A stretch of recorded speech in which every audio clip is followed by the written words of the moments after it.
Bienvenue dans PAF. Au menu, on va parler évidemment de football avec la crise de la FIFA. On parlera aussi de la réforme de l'enseignement. On parlera de politique et du Parti socialiste et aussi de culture avec l'exposition Anish Kapoor à Versailles. Et pour en parler, Stéphane Monson, bonjour, professeur à l'Université de Versailles-Saint-Quentin. Florence Percadet, bonjour Patrice, avocate au barreau de Versailles. Moustapha Larbaoui, président à vie du... on espère. Indéboulonnable, Blatter à côté de Trappes. On est bien d'accord. Et grand pharmacien aux yeux de l'univers aussi. Hein. Absolument. Je confirme. Merci. Comment ça va? Bien, et vous, Patrice? C'est Foran Lamani, de l'université de Paris-Saint-Quentin, de Versailles-Saint-Quentin, mais côté étudiant. Et Jean-Charles Lajoidy, éditeur. Bonjour. Des éditions Lajoidy. Voilà, j'ai tout dit. Alors, je disais, on pourrait commencer par cette exposition qui a commencé dimanche à Versailles, l'exposition Anish Kapoor. Alors, ça vient après d'autres, après Jeff Koons, après Murakami, notamment, après Vaillant. Alors, il y a des expositions d'ailleurs qui sont plus ou moins critiquées que d'autres. Celle qui avait été le plus critiquée, c'était celle de Jeff Koons. Il semble que l'exposition d'Anish Kapoor commence à faire l'objet de beaucoup de critiques. On parle notamment d'une de ses créations qu'on surnomme le vagin de la reine. Évidemment, ça choque à Versailles. Qu'est-ce que vous en pensez? Est-ce que Versailles, d'abord, est le lieu ou pas de l'art contemporain? Jean-Charles Lajoidy, alors. L'art, en règle générale, l'art contemporain, c'est toujours enfin, c'est pas toujours bien, mais c'est toujours une bonne idée et c'est très bien à Versailles, pourquoi pas. Après, il y a des choses qui peuvent effectivement choquer. Ouais, par exemple, j'adore Jeff Koons, je trouve très bien, je comprends très bien qu'on n'aime pas, mais en même temps, tout en appréciant beaucoup Jeff Koons, je comprenais très bien que beaucoup de gens soient choqués qu'il y ait un homard dans la chambre du roi. Un gigantesque homard en plastique. Et c'est vrai que quand un Japonais qui vient du bout du monde pour visiter le château de Versailles, il vient pas pour voir le homard de Jeff Koons à la place de Louis XIV. Quoi. Donc voilà, c'est de temps en temps... Peut-être qu'il est venu pour ça aussi, qu'il a découvert Versailles à côté, non? Non, je ne crois pas. Donc c'est ce qui me gêne un petit peu. De temps en temps, on va trop loin. Alors qu'on installe Jeff Koons, très bien. Anish Kapoor, l'art monumental, c'est bien. Après... comme tous les artistes, il est un peu provocateur, parce que je veux dire, ça ressemble quand même plus à un corps de chasse qu'à un vagin. Et ça s'appelle l'oreille d'acier, d'ailleurs. Oui, mais enfin, en plus. mais lui-même, maintenant, joue beaucoup là-dessus, sur oui, c'est le vagin de la reine. Bon, voilà, c'est un peu de provoque pour lancer le truc. Après, je veux dire, dans 2 mois, ça sera retiré, puis c'est pas très grave. Et vous comprenez, parce qu'il y a une mobilisation très forte quand même, hein, certains qui disent c'est scandaleux, on ne doit pas faire ça. Stéphane? Moi, je suis plutôt enthousiasmé, moi, à tout point de vue. Alors que ce soit mes goûts ou pas, c'est autre chose. Mais je trouve que ce contraste entre l'art contemporain et puis le classicisme, quand même très, j'ose pas dire convenu, mais enfin très, très, très établi de Versailles, je pense que c'est un choc très fécond. Et puis que ça fasse parler, c'est très bien pour Versailles. Et puis je pense que vous regardez l'histoire, sans avoir une vue exhaustive, mais à chaque fois, l'art a toujours, ou plus ou moins toujours choqué, que ce soit en musique, que ce soit les arts figuratifs. C'est vrai que Bansart, c'était de l'art contemporain au temps de Louis XIV, d'ailleurs. Hein. Bien sûr, ou en littérature. Donc c'est bien de choquer quand ça reste le fait de l'art. Moi, je trouve que c'est voilà. Le seul problème de l'art monumental, c'est que vu la taille, de temps en temps, on a tendance un peu à perdre le côté soit esthétique, soit purement artistique, en se laissant juste impressionner par le gigantisme, etc. Et Anish Kapoor, c'est... Anish Kapoor, c'est quand même un très bel artiste. Enfin, oui, c'est un artiste très connu. Émouvant, il fait des trucs. Il a fait des trucs au Grand Palais. Je me souviens, je allais voir. Tu rentrais dans le ventre d'une baleine. Mais voilà, est-ce que c'est vraiment artiste? Est-ce que c'est un événement ou de l'art? Voilà, la limite sur l'art monumental, elle est là. On considère comme un artiste, Florence? Je veux dire que la subversion dans l'art, il n'y a rien de nouveau. Il y en a beaucoup qui sont étranglés du temps de Gustave Courbet avec l'origine du monde. Oui, mais là, c'est le lieu c'est la. Oui, enfin, il y a le contraste avec le lieu. En soi. Oui, il y a le contraste avec le lieu que je trouve extrêmement intéressant, mais Stéphane a dit tout ce que je voulais dire, donc je ne rajouterai rien. Mais sur le côté subversif en tant que tel, quand même, je veux dire, l'origine du monde a quand même énormément choqué. La Fontaine de Duchamp, ça a choqué aussi. C'est bien que ça choque. Je pense qu'il faut qu'on ça relance un peu. On est très très loin de l'origine du monde. La seule chose, c'est le titre, le vagin de la reine. C'est ça qui choque. C'est le surnom. C'est l'oreille d'acier, le titre. C'est devenu le vagin de la reine. Kapoor lui-même le revendique maintenant. Mais il le revendique maintenant, mais c'est pas lui qui l'avait trouvé. D'accord, mais c'est ça qui choque principalement, parce que sinon, honnêtement, Sur les associations qui étaient contre, qui ont sorti ce titre-là. On est très très loin de l'origine du monde. C'est fort.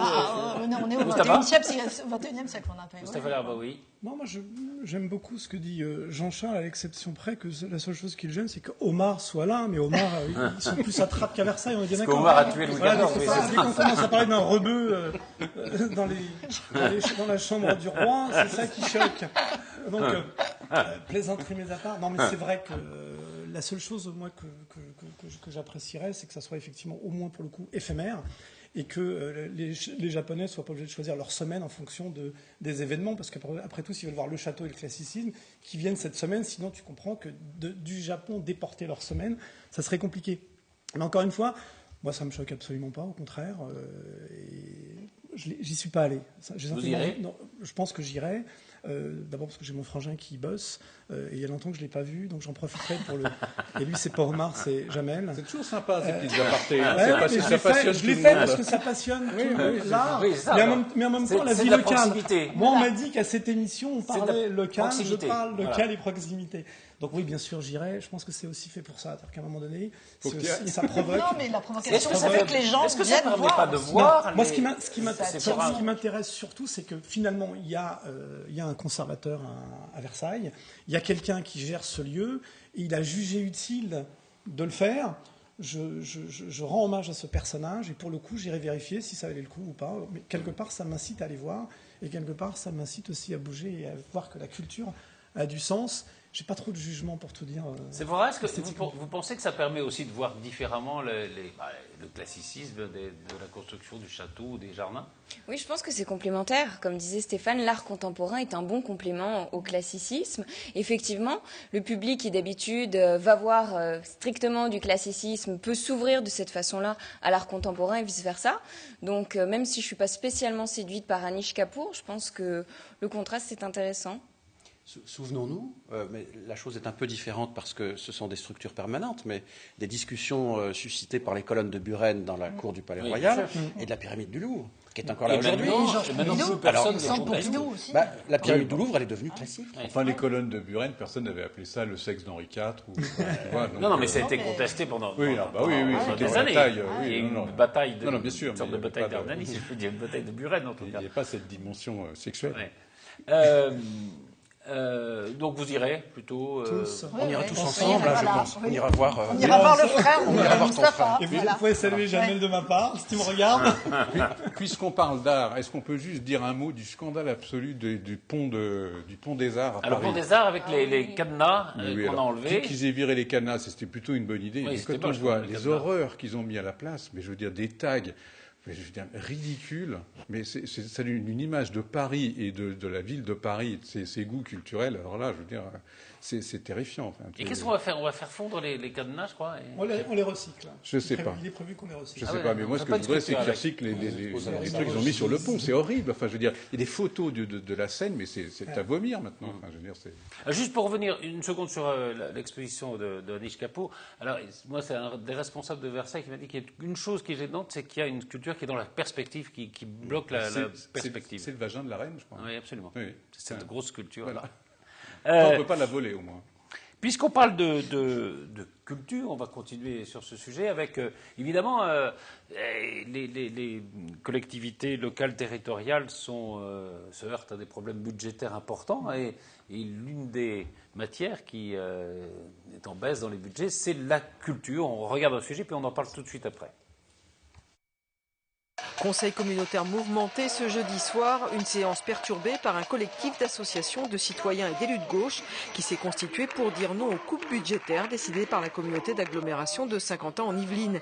Des décisions prises tout récemment et qui sonnent le glas pour plusieurs structures, comme la Maison de la Poésie à Guyancourt qui va fermer ses portes. Je ressens un mélange de colère, de tristesse et puis de dégoût. On ferme une des rares maisons de la poésie en France, qui est le siège de la Fédération européenne des maisons de poésie, c'est pas rien. Il y a quand même chaque année 3500 personnes qui participent aux activités de la poésie, de la maison de la poésie, y compris avec le Conseil général des Yvelines, le conseil maintenant départemental. Et oui, il y a 13 ans que ça existe, pourquoi ça va boucher d'un seul coup? Je sais bien, il faut faire des économies, mais enfin bon, c'est toujours pareil, quoi. C'est toujours la culture à moyen, on commence par la culture et puis après on finit où? À Magny-les-Hameaux, la maison de l'environnement va également fermer. Tout a été caché jusqu'au dernier moment en nous mettant totalement de côté. Quand je dis nous, c'est les élus de 4 des 7 communes quand même. Alors on nous promet que la maison de l'environnement, la thématique de l'environnement va être reprise dans les différentes médiathèques, etc. Aujourd'hui, qui connaît un projet là-dessus? Personne. Du côté de la majorité, on évoque des économies à faire et une volonté de se recentrer sur les principales missions de l'agglomération. Les actions de poésie et de sciences seront reprises par le réseau des médiathèques. Aujourd'hui, l'État se désengage. On doit trouver, pour cette année, on a dû trouver 5,4 millions. On n'est pas là pour sacrifier quelque chose. Au contraire, on essaie de garder ce qui est de la compétence de l'intercommunalité et non pas venir abonder des programmes sur des communes. Que chacun s'assume. Il y a des équipements qui ont été voulus à un moment donné par les équipes précédentes, mais qui n'ont pas trouvé leur public. Qu'on ne venait pas nous dire que la maison de l'environnement est une réussite en fréquentation. Si, les sujets abordés, oui. Le sujet scientifique, oui. Donc c'est pour ça que nous souhaitons le garder et le réintroduire aujourd'hui dans le réseau des médiathèques pour que tout le monde puisse en profiter. La maison de la poésie, c'est pareil. Je veux dire, bon, c'est un bien grand nom pour 3000 visites. Outre la maison de la poésie et celle de l'environnement, les salles culturelles connaissent également une baisse des dotations versées par la Casqui. C'est le cas de la Meurise et du Grenier à Sel qui perdent 170 000 €. L'année prochaine, on nous annonce une diminution supplémentaire de moins 33%, ce qui fait que c'est notre budget artistique de la saison entière. Et donc c'est la fermeture annoncée de la Meurise, du Grenier à Sel. Le collectif d'associations sera reçu dans quelques jours par les élus majoritaires. Une pétition circule. La première pétition qui a circulé, c'est celle sur la Maison de la Poésie, qui a déjà récolté plus de 2500 signatures. Et la dernière pétition demandant la réunion avec le maire, a reçu en l'espace de 4 jours plus de 1000 signatures. Donc on est assez confiant. Maintenant, tout reste à faire et à bâtir. Les dates de fermeture de la maison de la poésie et de l'environnement ne sont pas encore connues. Cela pourrait intervenir à la rentrée. Autre changement, le musée de la ville va intégrer la médiathèque du Canal à Montigny une fois les travaux de rénovation terminés.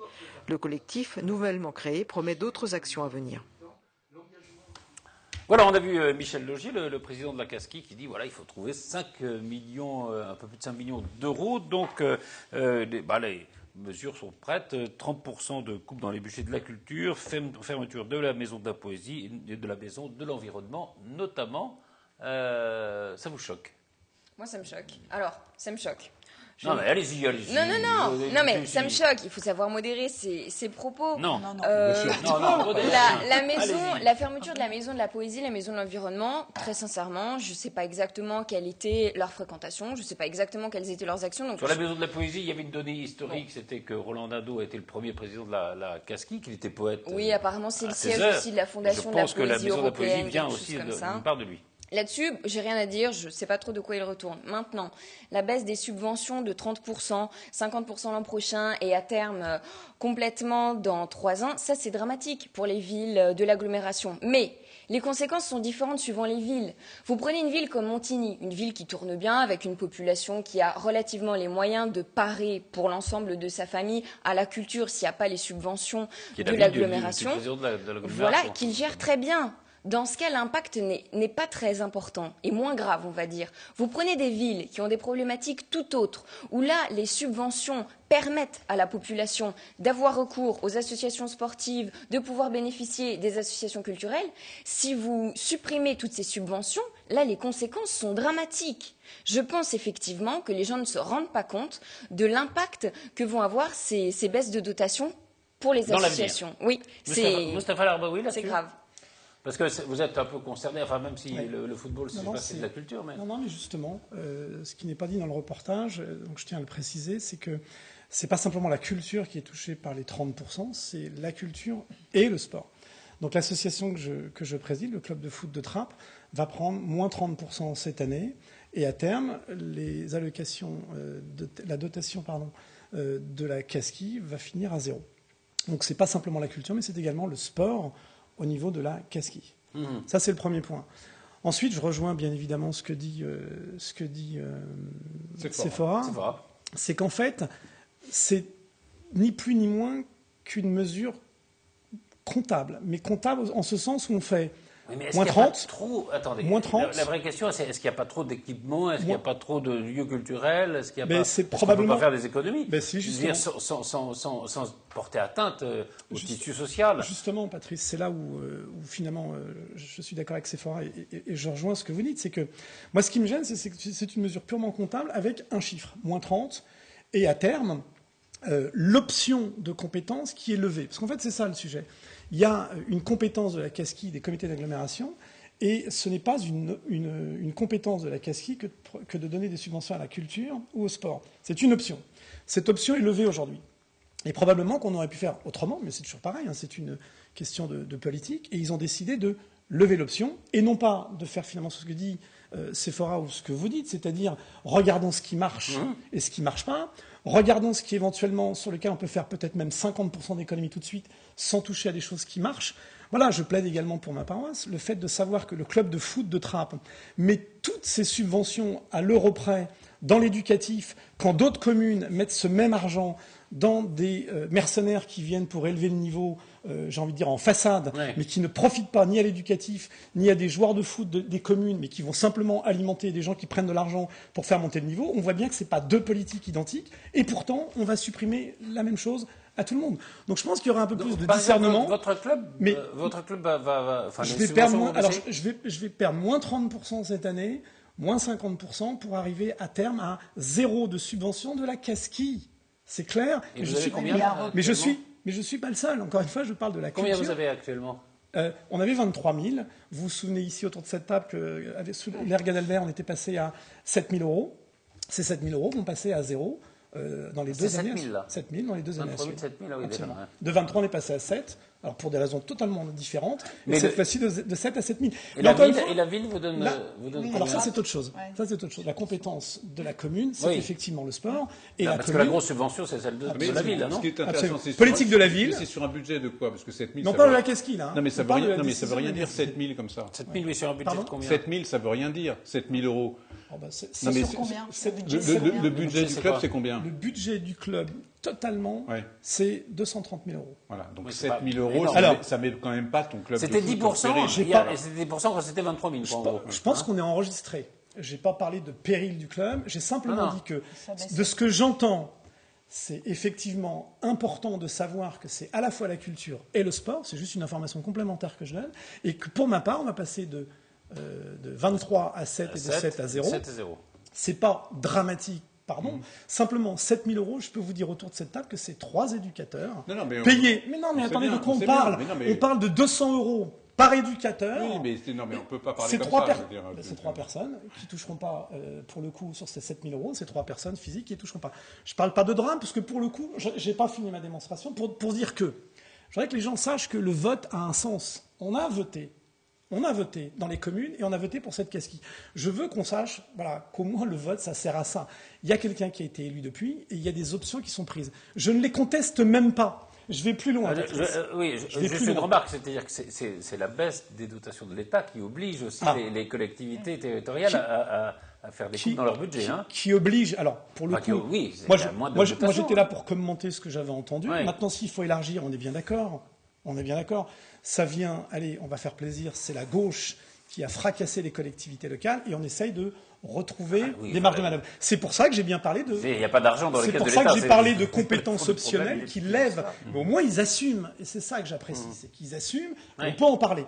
Simplement, j'aurais préféré qu'on le fasse peut-être un peu autrement et qu'on regarde un peu les choses différemment. Mais il y a autre chose que je voudrais dire, c'est que sur le plan national, finalement, tout le monde dit il faut faire des économies dans ce pays, et à chaque fois qu'on touche à sa propre histoire, on ne veut pas. Alors c'est en ça que je dis, ils ont pris leur option et ils l'ont levée, ils assument, on en parle.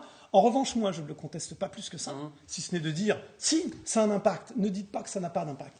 En revanche, moi j'ai créé Appel depuis. Appel, c'est quoi? Puisqu'on saupoudre sur toutes les associations culturelles et sportives, Appel va s'adresser à la culture et au sport, aux associations culturelles et sportives de la ville de Trappes.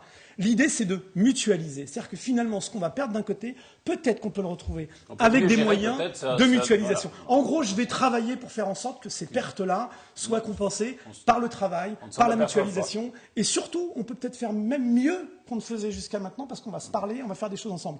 Donc voilà, j'essaie d'être à peu près... Si j'ai bien compris, pardon, c'est que ce que vous regrettez un peu, c'est que ce soit 30% pour tout le monde sans qu'on regarde discernement. exactement là où il faudrait peut-être en garder, là où il faudrait peut-être en... 1-30 pour tout le monde. On l'apprend par les médias. Moi, j'étais pas alerté de ça. À un moment donné, on l'a su et c'était comme ça. Donc, il n'y a pas cette concertation dont on peut éventuellement imaginer qu'elle puisse avoir lieu. En tous les cas, par au moins des relais. Et troisièmement, oui, qu'elle soit sans discernement. Mais encore une fois, je l'accepte. Je dis simplement aux gens, voilà les conséquences d'un vote. On a voté. Il faut savoir qu'il y a des gens qui sont élus et qui prennent des décisions.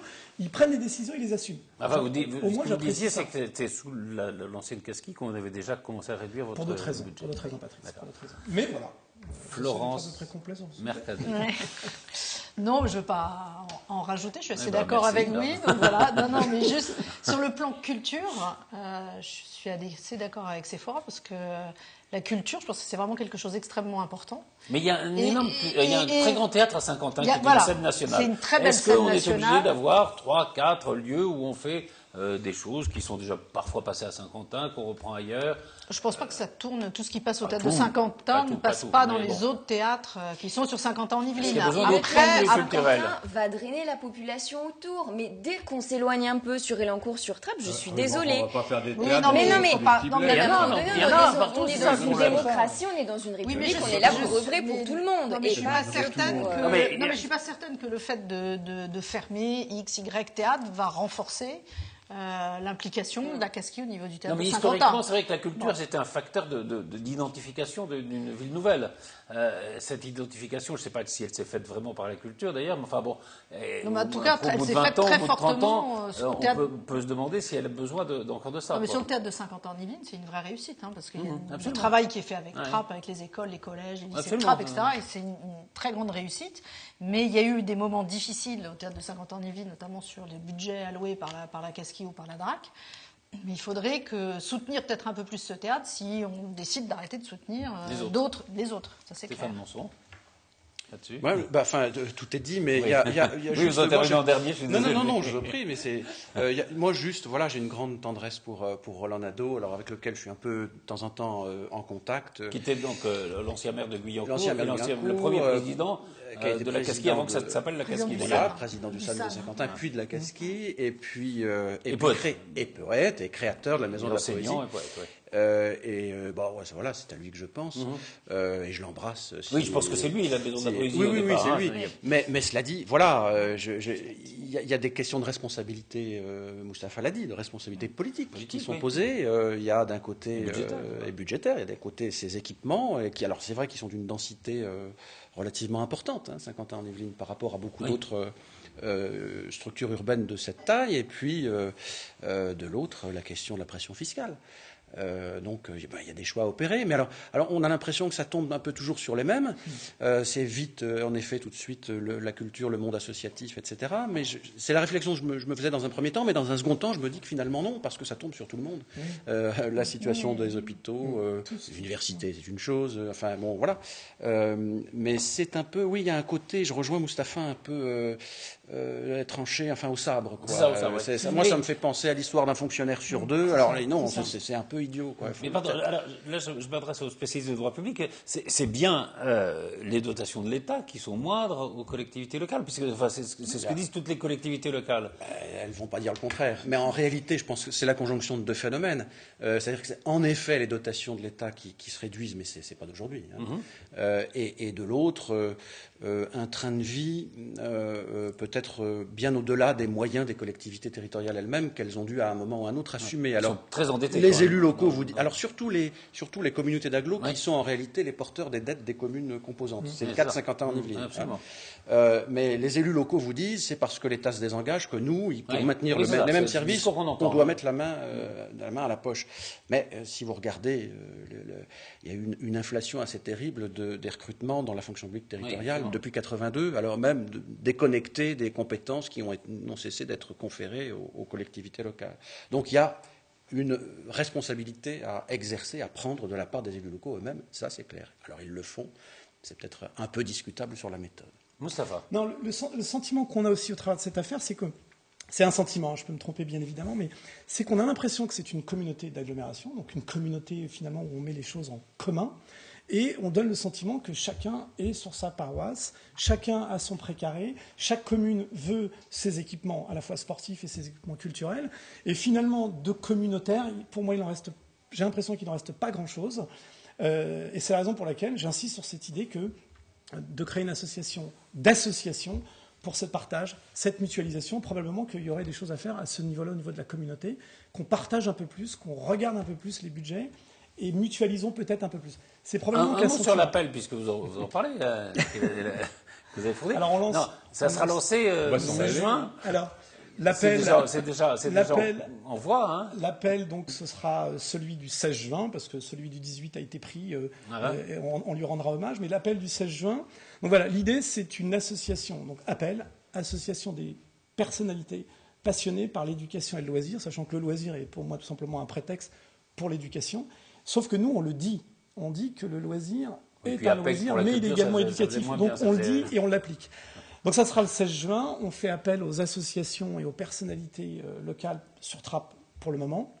Et donc l'idée, c'est de se parler. Voilà, je fais des choses sur le club de foot. On lance l'académie, on lance des tas d'initiatives au club de foot. Je voudrais les faire partager. Par exemple, s'il y a des baisses de subventions, mutualisons des choses. S'il y a des baisses de subventions, on peut faire appel au privé. C'est pas un gros mot. C'est pas un gros mot que d'aller voir des entreprises, par exemple la SNCF, la RATP, la BNP, par exemple. Je ne sais pas si je peux faire des... Je peux citer des... Si vous en citez 3. Voilà, donc 3, mais 2. Voilà, donc il y a des entreprises qui sont tout aussi citoyennes que des individus qu'on puisse être. Donc il y a des gens à qui on fait appel et qui regardent les dossiers sérieusement, probablement plus sérieusement que certaines collectivités qui saupoudrent sans regarder, à mon avis, suffisamment. En revanche, le mécénat, lui, a tendance à regarder les choses de très près. Donc je les invite à nous rejoindre, à regarder de très près ce qu'on fait. Mais je voudrais également que ça profite à d'autres associations, d'où la plateforme. Et puis surtout, il y a un intérêt, c'est que si ces associations se parlent pour essayer de faire des économies d'échelle et faire en sorte que ça soit plus productif, l'idée, c'est que si les enfants quittent une structure, quelle qu'elle soit, qu'ils ne se déstructurent pas. Donc l'objet, ça reste l'enfant, ça reste l'accompagnement, surtout sur les territoires comme Trappes, mais très sincèrement, sur tous les territoires, les enfants ont besoin d'être accompagnés. Voilà l'idée de rappel en quelques mots. On en parlera d'ici une dizaine de jours, ici même. Un mot sur la réforme de l'enseignement qui visiblement ne passe pas. Il y a des grèves, les grèves des enseignants continuent. Dans les associations de parents d'élèves, il y a le président notamment de la FCPE qui avait soutenu la réforme et qui était obligé de démissionner. Alors il y a peut-être une solution, c'est de remplacer les profs. Et il y a justement un robot qui s'appelle un humanoïde, qui s'appelle NAO, qui prend la place de l'instituteur. Je propose de regarder un sujet, on en parle tout de suite après. 4 plus 3. 11. No, it is incorrect. Retry. 7.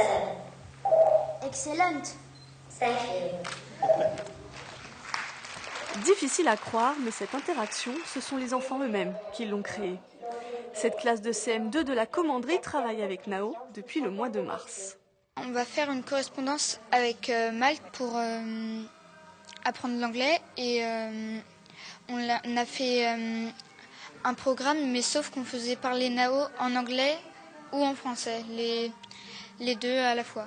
Pour les gestes, on a tout fait de nous-mêmes avec des timelines, c'est pour le faire bouger nous-mêmes, enfin pour par exemple lever la main à droite, gauche. Nao, c'est ce petit robot humanoïde de 58 cm de haut, développé par une société française. 3 d'entre eux, achetés par la commune, circulent entre 6 groupes scolaires élan-courtois, de la maternelle au lycée. Près de 300 enfants sont concernés. Le projet a été développé en partenariat avec la direction académique numérique et l'éducation nationale à travers Canopé. Le projet informatique dans les écoles numériques, dans les écoles, pour nous, date depuis plus de 10 ans. Et donc, l'aboutissement nous a semblé clair il y a à peu près 2 ans, quand le robot Nao est sorti, avec des applications éducatives. Et ça nous a paru évident de le mettre dans les écoles et les collèges, et les lycées du coup, pour permettre aux enfants d'acquérir les compétences de codage informatique. On a voulu aussi donner envie aux enfants de pouvoir avoir accès à ce robot Nao pour avoir plus d'enfants qui aient envie d'aller vers les sections scientifiques. Côté notions, mathématiques, programmation, français, anglais, mais pas seulement. ça leur a permis vraiment de comprendre que tout ce qui nous entoure aujourd'hui ne fonctionnerait pas sans la main de l'homme quand même, hein, puisque là, effectivement, ils ont bien vu que pour une ou plusieurs questions, ça leur prenait quand même beaucoup de temps. Donc si on imagine pour tout ce qui est autour de nous, effectivement, beaucoup de travail. J'aimerais encore plus savoir de choses parce que je comprends pas tout et peut-être être dans le métier. Avec Nao, on peut aussi s'amuser et le moins que l'on puisse dire, c'est qu'il a l'œil.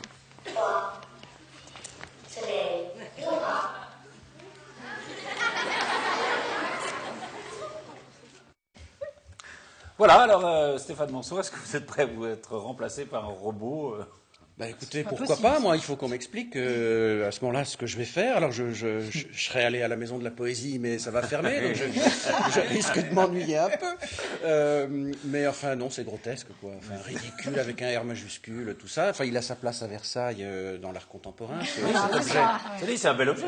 C'est un bel objet, ça on dirait Pierre Bellemare. Très bel objet. Très bel objet. Voilà, donc, non, c'est... C'est bel objet qui fonctionne tout seul. Voilà, c'est ridicule.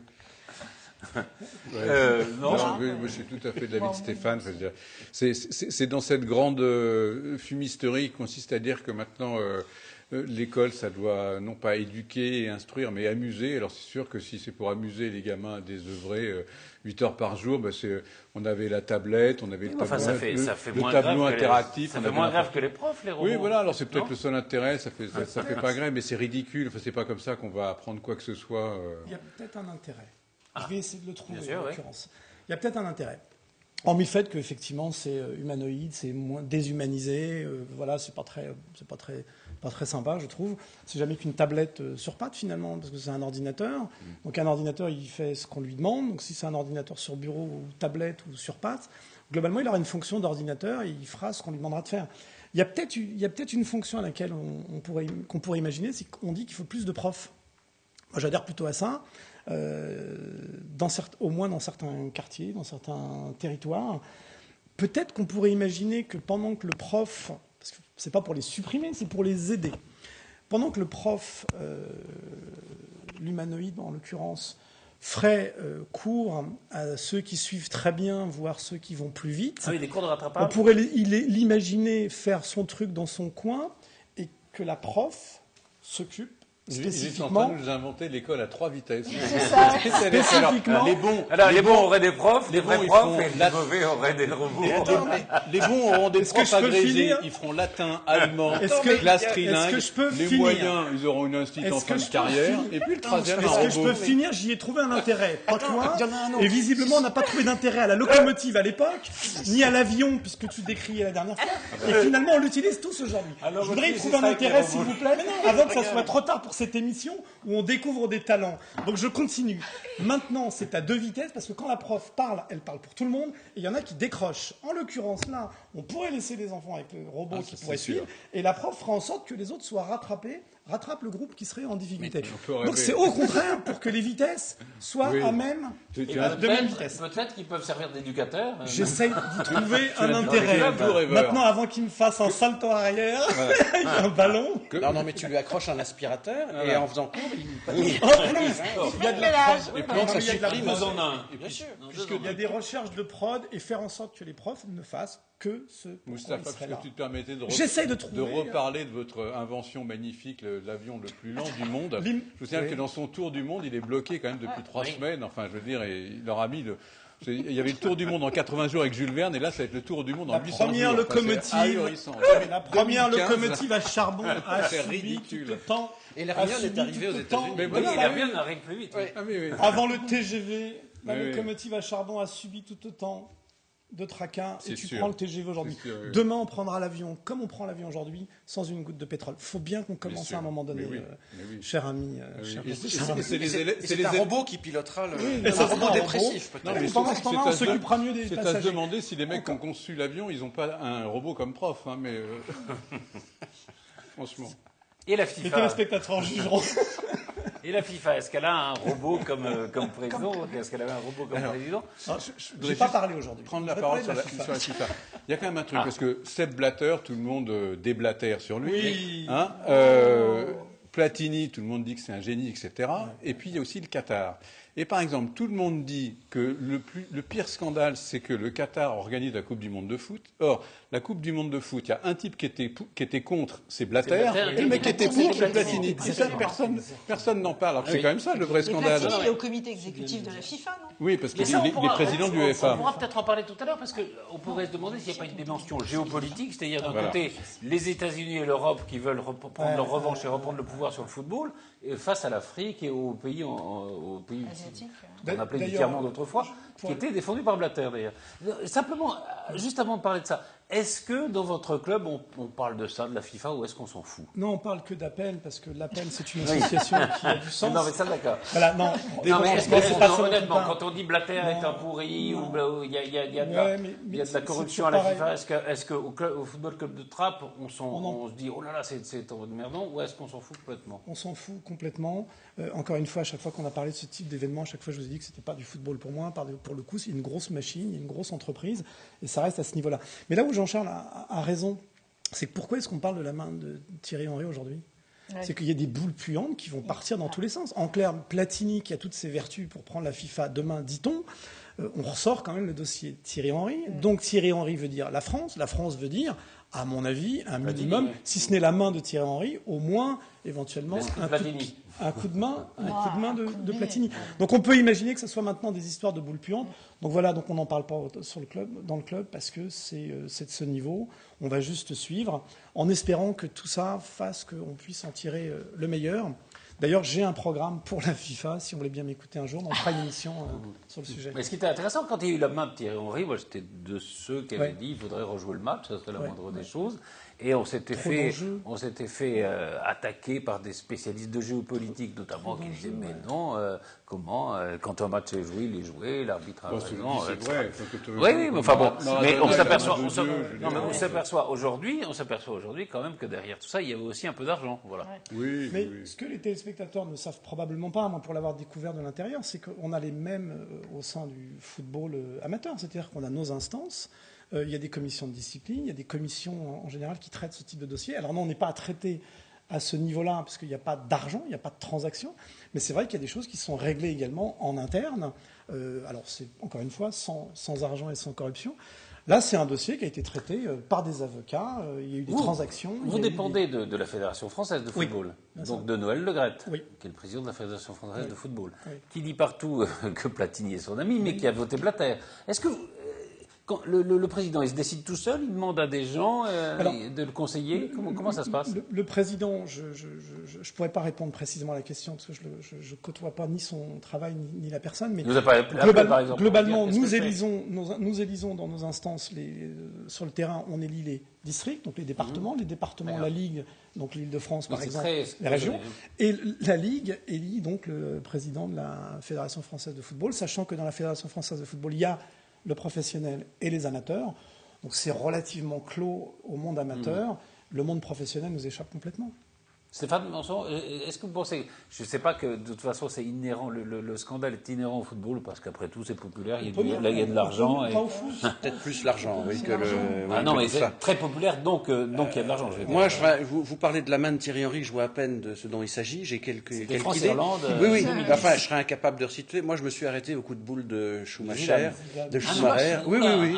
Et donc, voilà, je crois que c'est le dernier match de foot que j'ai regardé à la télévision, mais c'était par hasard. Je zappais. Enfin, la télécommande n'existait d'ailleurs pas à l'époque, donc il fallait se lever pour zapper. Donc voilà, tout ce que ça m'inspire. Si, je regarde ça en spectateur, pas amusé, mais comme une espèce de théâtre de boulevard, quoi. Enfin, avec des portes qui claquent, des cadavres qui ressortent, du fric partout. Enfin, voilà, c'est amusant 2 minutes, quoi. Tant que le match est sympa, de toute façon. Mais alors, Florence, Mercadé, là-dessus? Non. Voilà, quoi. Enfin, je trouve que c'est un peu... c'est pas très étonnant parce qu'on a vu plein de scandales dans le foot. Je voyais pas que le foot non plus. Mais c'est il peut y avoir des scandales. Non, il y a tellement d'enjeux financiers avec derrière il y a les annonceurs, les partenaires. Il y a une schizophrénie de l'amateur de football, enfin, qui fait que voilà, il sait qu'il y a des scandales, il sait qu'il y a de l'argent, il sait qu'il y a peut-être de la corruption, mais si le match est bon, il est très content, quoi. D'abord, et puis ensuite, je m'étonne que ce soit pas Florence qui nous rappelle ça, mais enfin, il y a quand même une certaine présomption d'innocence. Là, tout le monde dit ils sont tous pourris, corrompus. On ne sait pas qui est corrompu, qui qui est pourri, qui est machin. On ne sait pas du tout.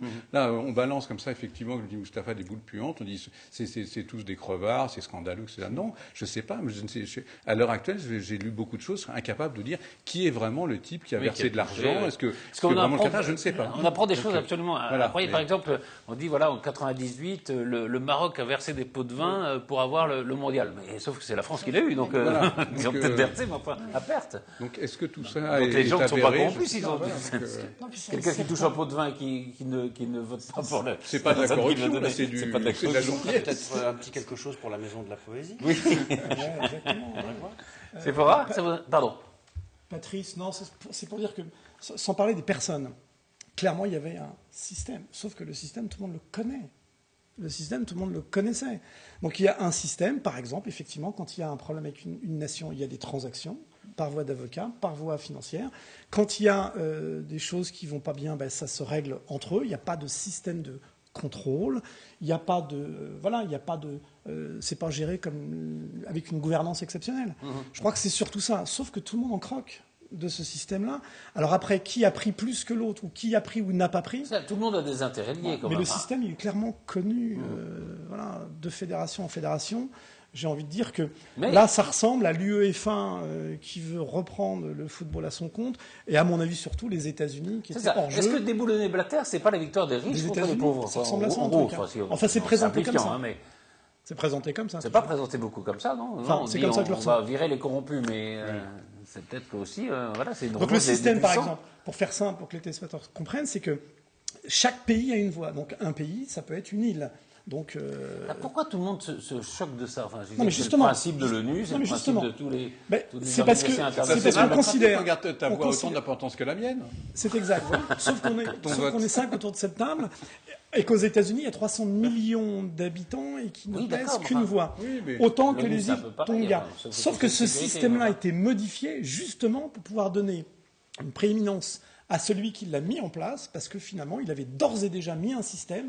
Je ne dirais pas de corruption ou d'achat, mais il avait déjà mis un nombre important pour le garder à vie contre des blocs, parce que finalement l'Europe, c'est jamais qu'une trentaine de pays, les États-Unis, l'Europe du Nord, c'est 3-4 pays, et finalement il avait la prééminence de la majorité par ce système. Donc ce système-là, tout le monde le connaissait.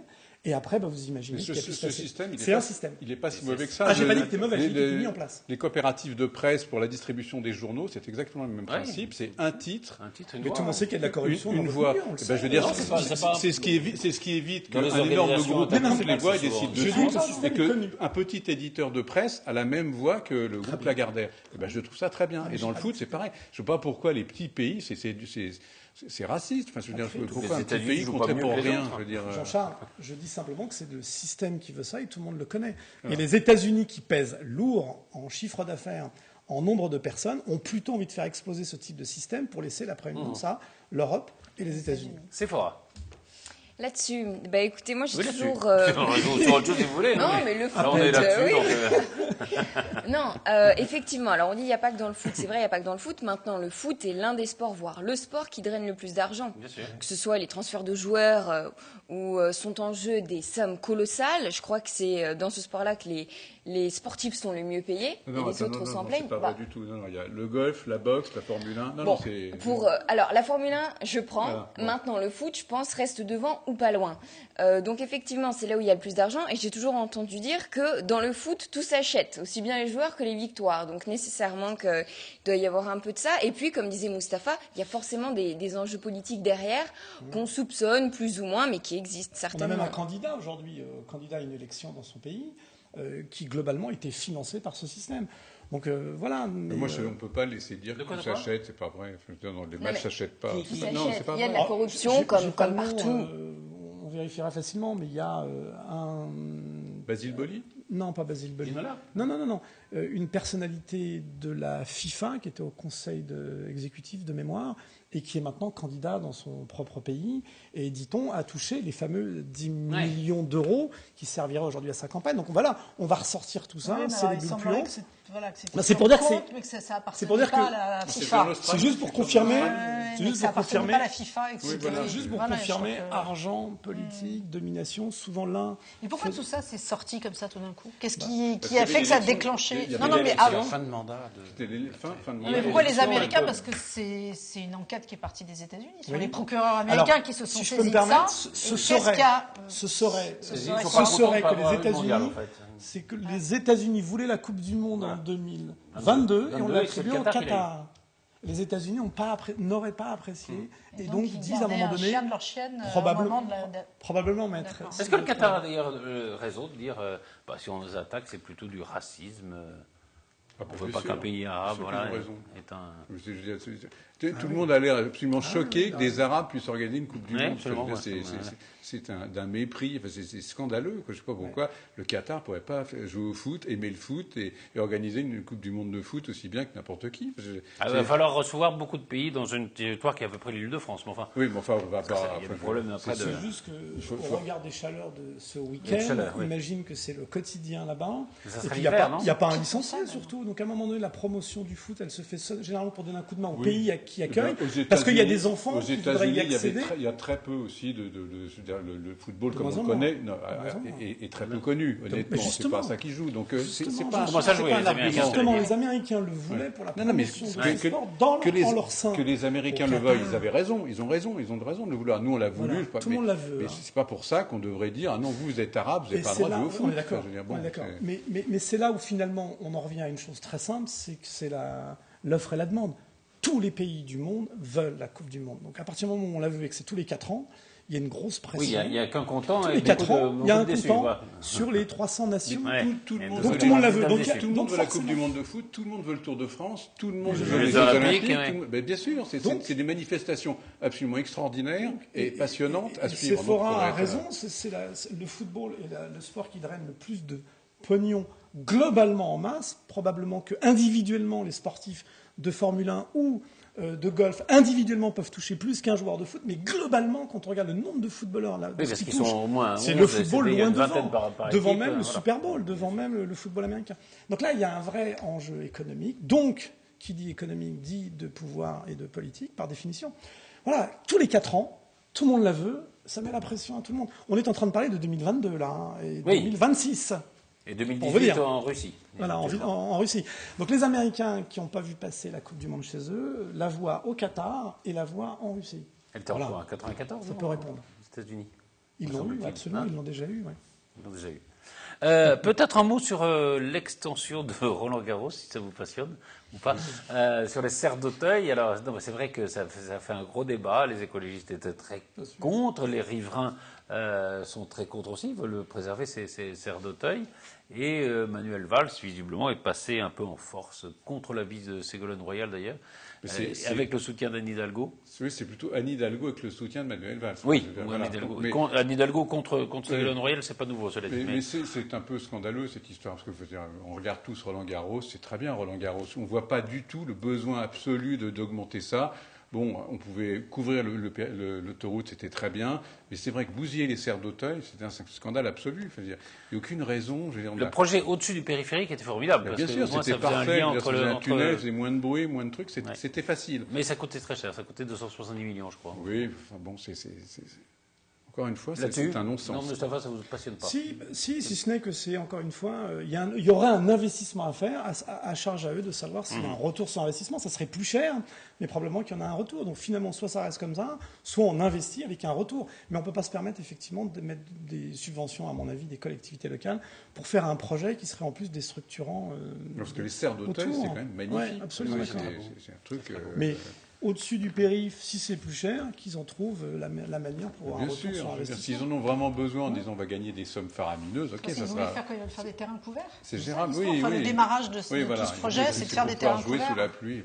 Non, c'est de faire un nouveau central. C'est vrai que ça manque de place. Oui, mais il paraît qu'au-delà de l'extension de Roland-Garros... Qui puisse être couvert au cas où. Enfin, c'est un toit amovible. Mais il était surtout aussi question de moderniser les installations existantes et que pour que Roland Garros puisse rester, faire partie des 5 tournois du Grand Chelem, c'était nécessaire. Bien sûr. Après, 4 tournois. Oui. Les 4 tournois. Oui. Après, moi je pense que Roland Garros, pour le coup, ça fait partie des événements temps forts français et sportifs. Alors pour une fois, je pense que s'il faut en passer par là, il ne faut pas être en opposition à chaque fois à un nouveau projet. Ça fait partie des temps forts français, il faut le faire. Oui, mais ça dépend où. Et sur les serres. Mais où? Ça dépend où et comment. Encore en Yvelines. C'est beau les serres d'Auteuil. Alors, c'est vrai qu'il y a Délocalisant. il y a plus de 2 ou 3 personnes qui vont. Si vous ne connaissez pas les serres d'Auteuil, ça ne m'étonne pas. Vous dites on s'en fout des serres d'Auteuil. Non, j'ai pas dit on s'en fout. Mais pour qui connaît les serres d'Auteuil C'est-à-dire que vous préférez les serres d'Auteuil au tennis? Non, j'aime bien le tennis, mais cela dit, ça me fait penser à... C'était plutôt un débat entre juristes au sujet de ce qui s'était passé au jardin d'acclimatation pour la construction de la fondation Vuitton, où on avait eu un contentieux extrêmement intense, long, avec, si vous voulez, une intervention très puissante de l'État qui avait en gros changé les règles et qui les avait adaptées aux nécessités de la cause. Et on a eu un peu cette même attitude. Voilà, quand le droit est un peu trop gênant, c'est pas grave, on le modifie. Et d'autant que la ville de Paris avait été à plusieurs reprises condamnée en matière de droit de l'urbanisme au jardin d'acclimatation sur ce projet. Donc il a suffi de changer la loi pour s'y retrouver. Alors il y a comme ça des... C'est un peu le fait du prince dans ce genre de... Bien sûr, alors oui, mais Sephora le disait, il y a des enjeux politiques importants. Alors le droit, ce n'est qu'un outil. Ça ne devrait pas être que ça de temps en temps, mais voilà. Au prix du mètre carré, là où ils sont, ils vendent tout ça et on refait la marque Roland Garros à 50 ans en Yvelines. Mais non, il y a eu le projet de le faire à Versailles, à côté de la Lanterne, notamment. On garde la marque, que ce soit un événement mondial. Non, là, il y a eu déjà un débat, il y a eu des candidatures, il y a eu l'idée de mettre Roland Garros hors de Paris, elle a déjà été abordée, elle a été rejetée celle-là. Appel va probablement prendre sa place dans cette affaire. Versailles n'était pas une mauvaise idée. Oui, Versailles. Appel va pouvoir mutualiser il y a des choses le à projet faire. de Roland Garros. Il nous reste à peine 1 ou 2 minutes.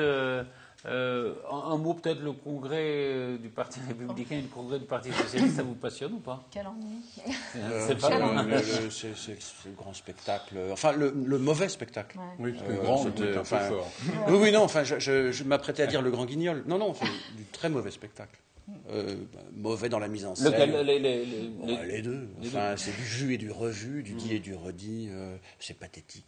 Mais bon, ça fait partie du jeu démocratique, on va dire ça. On voit bien, d'ailleurs, il y a un sondage, enfin, il y a plusieurs sondages sur le Parti socialiste qui montrent que pour 70%, 75% des Français, c'est un parti en crise. Alors, on fera peut-être le même sur le Les Français sont perspicaces.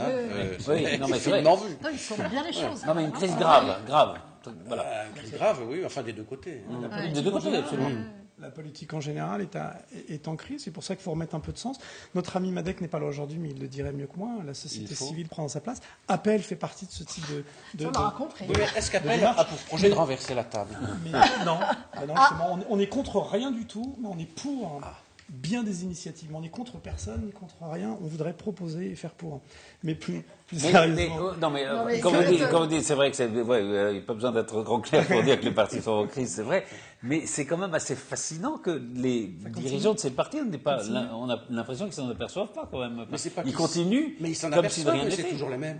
C'est toujours les mêmes que vous voyez. Hein. Donc c'est une question de renouvellement, c'est toujours les mêmes histoires. Et que Valls, Il y a eu 3 renouvellement de jours, personnes, les 3 jours entiers au des Congrès, idées, c'est peut-être des noms. Les idées sont liées aux personnes. Mais ce qui est important aussi, c'est ce qu'on oublie, c'est que même si la majorité des Français semblent se désintéresser de tout ça, les militants ne sont pas complètement désintéressés. Il reste des militants, que ce soit à droite ou à gauche, qui eux sont intéressés par ces rassemblements, par ces congrès. Et c'est pour ça que Valls, ça va, parce que mais non, mais le peu de militants qui restent à droite comme à gauche, si tu les laisses tomber, c'est une catastrophe. Donc c'est normal que Valls, que Sarkozy, que Henkel, que tous ces hommes politiques se déplacent dans des congrès qui nous paraissent un peu désuets, voire ridicules. C'est normal qu'il ne faut pas humilier ni mépriser les militants qui, eux, payent leur carte et sont là, sont des gens...